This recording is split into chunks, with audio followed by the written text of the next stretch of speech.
अवधनामा की वीडियोस देखने के लिए पहले सब्सक्राइब पर क्लिक करें और फिर बेल पर भी क्लिक करना ना भूलें। 10 अप्रैल को हर साल यौम होम्योपैथी मनाया जाता है।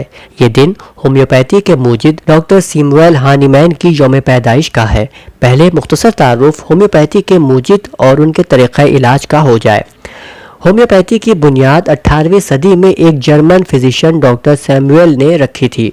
डॉक्टर सैमुअल 10 अप्रैल 1755 में जर्मनी के कस्बे सिक्सोनी में पैदा हुए। इनका पूरा नाम सैमुअल क्रिश्चियन फ्रेडरिक हानीमैन था। वो ज़बानें सीखने के शौकीन थे। उन्होंने कम उम्र में ही यूनानी, अरबी, लातीनी वगैरह मुतअद्दिद ज़बानों पर अबूर हासिल कर लिया था और ज़बानों के उस्ताद समझे जाने लगे थे। शुरू में उन्होंने किताबों के तर्जुमे के काम को अपनाया। उसके बाद उन्होंने ऑस्ट्रिया में डॉक्टरी की तालीम हासिल करना शुरू की। फिर वियना आ गए। 1779 यानी 1779 में वो मेडिकल डॉक्टर बन गए और प्रैक्टिस शुरू कर दी। उस वक्त तक उनकी प्रैक्टिस एलोपैथिक तरीक़ा इलाज पर थी। गरीब परवर थे, आमदनी ज़्यादा न थी, लिहाजा उन्होंने प्रैक्टिस के साथ साथ मुख्तलिफ ज़बानों की किताबों के तर्जुमे का काम भी जारी रखा। एलोपैथिक डॉक्टर बन जाने के 11 साल बाद उन्होंने होम्योपैथिक तरीक़ा इलाज दरियाफ्त किया। सिनकोना से शुरू करके मुख्तलिफ अदवियात का अपने ऊपर और अपने अजीज़ व अकारिब पर मुसलसल तजुर्बात करने के बाद अपने मज़ामीन के ज़रिए उन्होंने होम्योपैथी फ़लसफ़े से दुनिया को आगाह किया।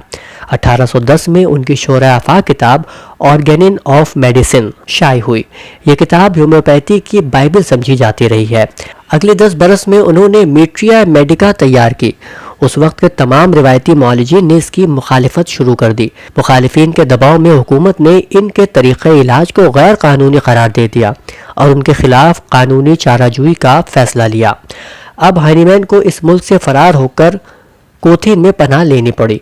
यहाँ ड्यूक ऑफ कोथीन ने उनकी सरपरस्ती की और यहीं से उन्होंने अपनी तहकीक के नताइज पर मबनी किताब दी क्रॉनिक डिजीज़ शाये की। 1835 में वो पेरिस मुंतकिल हो गए और वहीं प्रैक्टिस करने लगे। 2 जुलाई 1843 को पेरिस में ही उनका इंतकाल हुआ।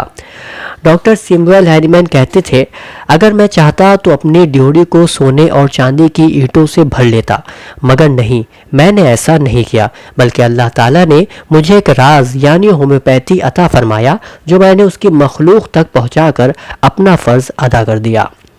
आलमी यौम होम्योपैथी दुनिया भर में मनाया जाएगा।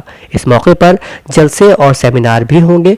डॉक्टर सैमुअल हानीमैन को याद किया जाएगा, उनकी अजमत के कसीदे भी पढ़े जाएंगे, लेकिन उनकी दर्दमंदी और उनके तरीक़ा इलाज के बुनियादी उसूलों से इनहराफ भी जारी रहेगा। ये सच है कि अभी तक कुछ होम्योपैथ मामूली सी कीमत पर नादारों को मुफ्त दवा देने की रिवायत पर कायम है, लेकिन आइंदा भी होम्योपैथी नादारों और गरीबों का सहारा बनी रह सकेगी, यकीन से नहीं कहा जा सकता।